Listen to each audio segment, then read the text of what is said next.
Hello, this is part one of our simple cooking shows this week.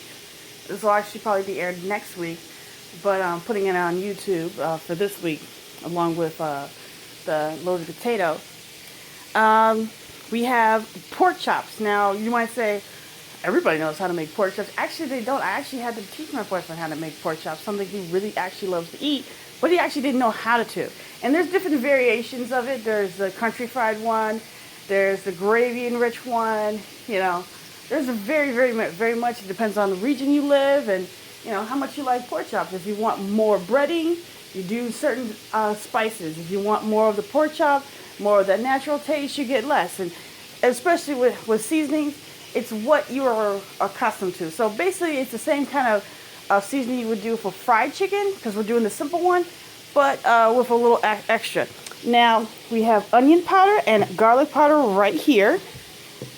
Then we have a basil. Now, you can use oregano for one, but we're using basil, kind of that steak fried kind of thing, because we are straight out the gate steak fried. Now, you can use pork rub for it, but that's going to have a different taste, a more tang taste, more something that you would use basically for barbecue. So you may want to walk away from that. Or the steak seasoning.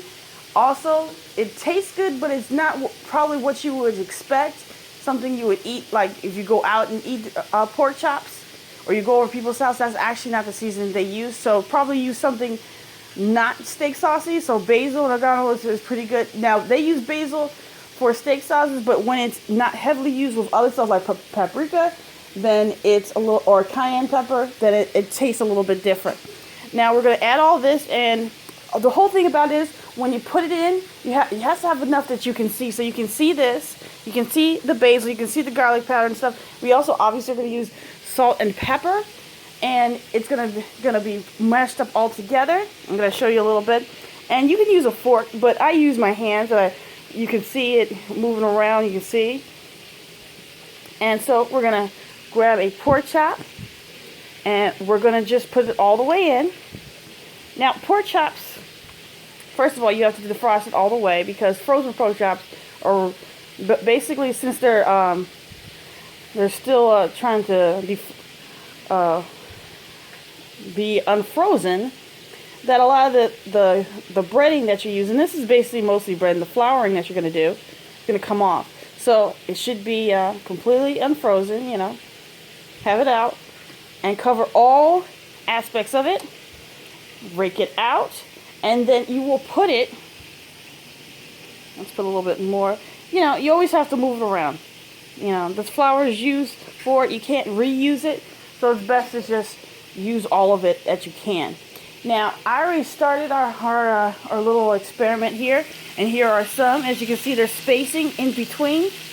You see the whitening of it, it's changing color because, the chemicals moving about for cooking. Now, as you can see, blood is coming out, and that's a good sign that things are cooking on its way. I had it on for a bit. I washed a little bit of dishes and wait till it gets nice and hot. A lot of people like to put it at 9 or 10 or whatever the highest point is. The point of it is for this blood to come out and it to brown, and then flip it over and blood come out and brown, and maybe go flip it up one or two times, but have both sides brown and no more blood to come out. It's extremely important so you don't drop dead, because we are using pork, and pork is one of the most dangerous foods to cook because of salmonella poisoning and because of all the diseases you can get from raw pork. Goats also included. Anything that, eats its own poop, you got to worry about how you cooking it. Cows aren't that much better, but they have a less degree of parasitic things in them. So I always say, always cook everything all the way. Really important. If you have to have it medium rare, have it medium rare, but understand there is possibilities in that. So, but pork, always,